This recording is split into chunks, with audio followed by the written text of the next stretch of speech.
Hi, and welcome to our channel, where we share real stories about love, betrayal, and the strength it takes to rebuild your life. Today, you're going to hear two powerful confessions from men whose lives were shattered by infidelity.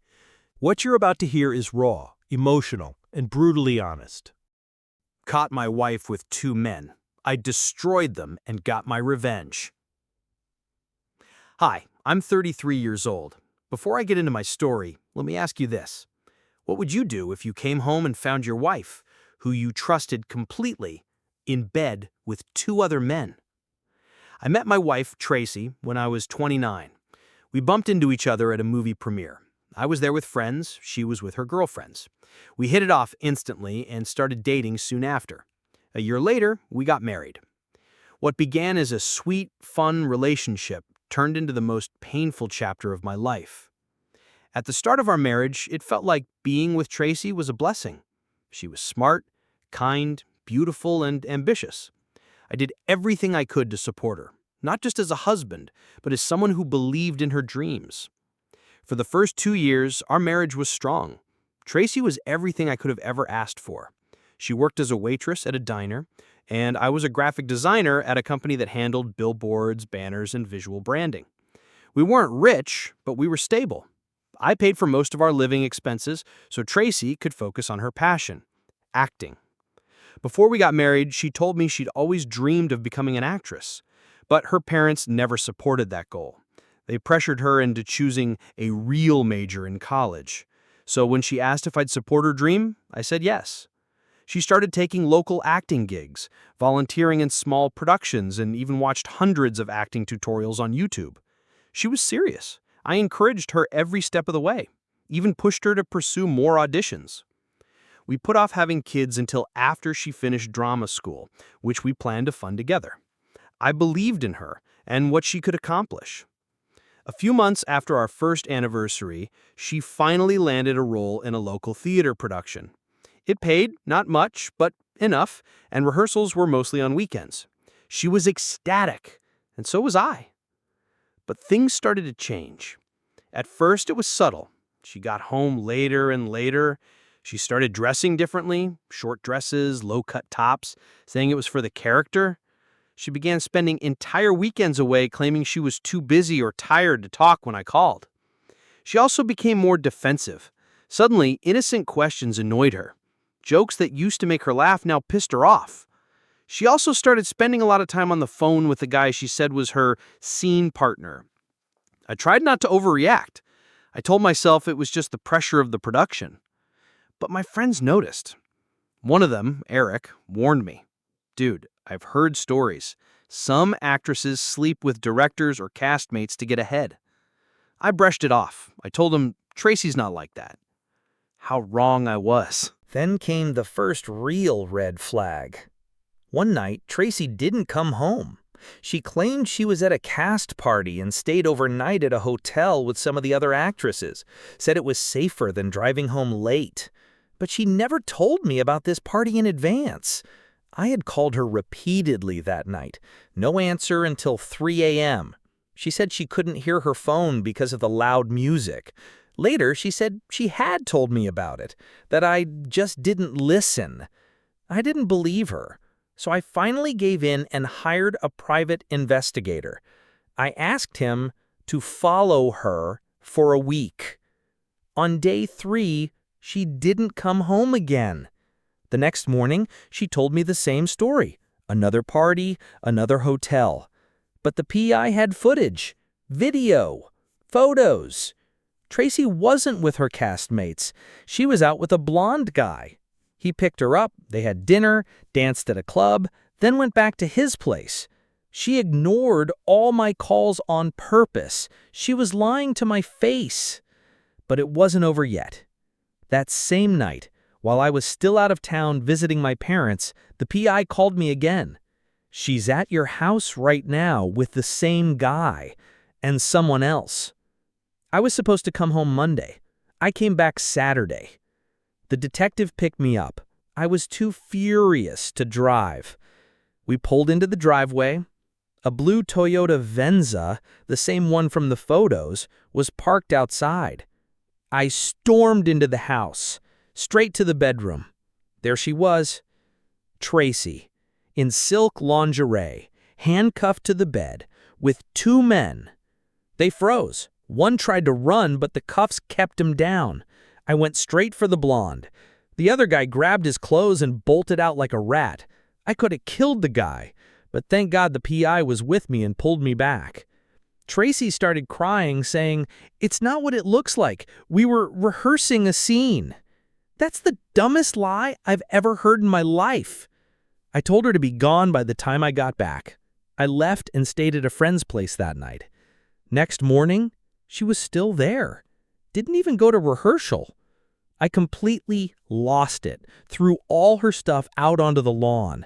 She stood there crying, begging me to talk. When I didn't give in, she snapped and started screaming insults at me. That was last week. I still haven't fully processed it.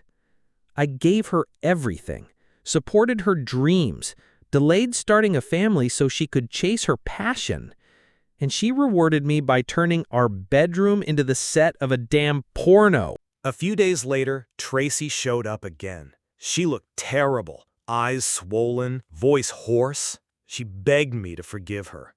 I wasn't alone. My friends were at the house. She tried to guilt me in front of them. "Mike, are you really going to let your friends treat your wife like this over a small fight?" That's when I almost snapped again. But my friend held me back. She cried on my porch, reminded me of the promises we made, asked if I'd still pay for her acting school. I said nothing. But behind the scenes, I had already contacted a divorce attorney. And I had a plan.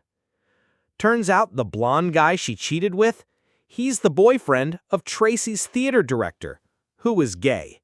So I tracked the director down, told him I had something to show him. He agreed to meet. We talked briefly. Then I showed him the video. He cried. Said he suspected something was going on but had no proof. The blonde guy had cheated once before, claimed it was just drunken stupidity. The director forgave him, but not this time. He fired both Tracy and her boy toy the next day. That's when I felt real satisfaction, watching her career, her dream, crumble. She called me, screaming that I ruined her life. I said, "No, Tracy, you did that all by yourself." She signed the divorce papers 2 weeks ago. People say cheating is about a lack of love, but I loved her deeply. She just didn't love me back the same way. She loved the attention, the thrill, the drama. But I'm done being part of her show. I'm moving on. My wife cheated on me, emotionally and physically. I don't know what to do. I don't know where to begin, but I'll try. My wife is 34. I'm 36. We've been together nearly 17 years. We have 3 kids and live in an old house we've been slowly fixing up for the past 2 years. We've got no savings, lots of debt. Financially, things have been hard. She's the only woman I've ever been with, and before me, she'd only had a couple of relationships. So when we met, we were both young, naive, and didn't have much relationship experience. She was the light of my life. We went through a lot of hard times together, but we always had each other's back. I thought we were one of those rare couples who'd grow old together, no matter what. Turns out I was wrong. Between the stress of raising kids, working full-time, and trying to renovate the house, we sort of lost ourselves. My wife had struggled with her weight for years. She'd tried diet after diet, but couldn't stick with anything. Her self-esteem tanked. We were both depressed, but instead of leaning on each other, we shut down. I buried myself in video games. She buried herself in her phone. Then things got worse in the spring and summer. She started going out more, girls' nights, weekend festivals, parties, while I stayed home with the kids. I figured she needed to blow off steam and that she'd come home happier. But she didn't. The bad feeling in my gut only got stronger. One day, a friend told me he saw her dancing and kissing some random guy at a bar in a neighboring town. I confronted her. She said, "He came on to me. I pushed him away." I didn't fully believe her, but I didn't want to press too hard. I wanted to trust her. Then she started getting really secretive with her phone. Wouldn't let me touch it. Kept it locked tight. That's when I saw her Facebook password, totally by accident, and gave in. I checked her messages. What I found destroyed me. First, yes, she did kiss that guy, drunk, sloppy. Her friend had to physically pull her away. But that was nothing compared to what else I found. She had been messaging with 2 foreign guys online for months.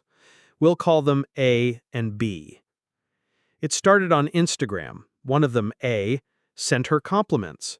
It moved to Skype quickly.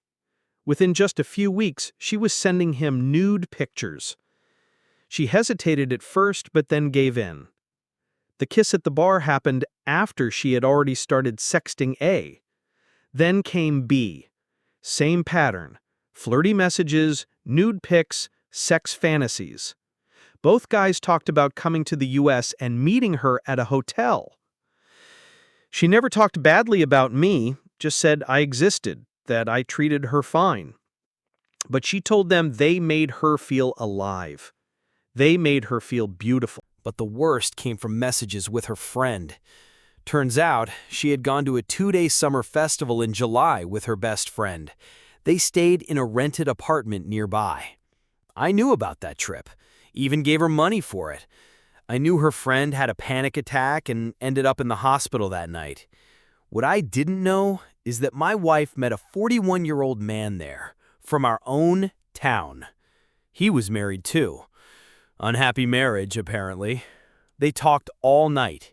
He tried to sleep with her. She told her friend she stopped him, that nothing happened. She never mentioned me in those chats, not by name. But it didn't take long to figure out who the guy was. Our town's small. I recognized the phone number from her call log. That's when I knew. But I didn't confront her. Not yet. I didn't want to explode in front of the kids. So I put on a mask and waited until August 24th, a Saturday. I asked my mom to take the kids for the weekend. When she got home from her college classes, she's getting certified for a new job, I calmly asked her to sit down, and I told her everything I knew. No screaming, no slamming doors, just 2 broken people in a dead quiet living room. She swore nothing physical had happened with that guy from the festival. G, let's call him. She admitted to the online stuff, said it was all about boosting her confidence, that she felt unloved because of her weight, and that the attention made her feel sexy again. She told me she never wanted to hurt me. She just wanted to feel desirable. She said she understood now that it was cheating, but back then it didn't feel real to her. She was being selfish. I wanted to believe her. We started going to couples therapy. Things seemed better. She became more affectionate. Sex got better. We started talking more, laughing again. But I still had that knot in my chest, that feeling that something was off. Then, after our second therapy session, she finally came clean. Yes, she slept with G. That night, at the festival. She said she felt guilty and ashamed afterward, but still kept messaging him. They met up 2 more times after that. Just kissed, she said. She even tried to reach out to him after our August talk. I didn't yell. I didn't break anything. I just shut down. Strangely, part of me felt relieved to hear the truth, but another part of me shattered. I haven't thrown the ring in her face. I haven't exposed G to his wife. I haven't beat the guy's face in because he didn't make vows to me. She did. I don't know who this woman is anymore. The one I married would never have done this. She's begging for another chance. She says she'll do anything to earn back my trust. And I believe she's sorry, but I don't know if I can ever look at her the same way again. Yes, I still love her. Yes, it still makes me happy to see her smile. But every time I close my eyes, I see it. The texts, the pics, that man's name in her call log. I want to fix this, for the kids, for our future. We can't afford a divorce right now. We haven't even finished renovating the house. We have nothing saved. But I'm scared that staying will destroy me inside. How the hell do you forgive someone who cheated with 3 men? And not just physically, emotionally too. This wasn't a drunken mistake. This was a long, calculated betrayal. Online, in person, at home. Even when I confronted her, even after therapy, she kept lying. Update. After reading your comments and talking to close friends, I finally found the strength to face reality. Last Thursday, I told her I want a divorce. She didn't look shocked. She just said, "Nothing I say will change your mind." She cried, took sick leave from work. We started telling our families. But here's the thing. She still hasn't told her parents the real reason. My mom knows, but I agreed, for now, not to tell hers. I'm afraid it'll turn into war, but I'm getting tired of hiding the truth.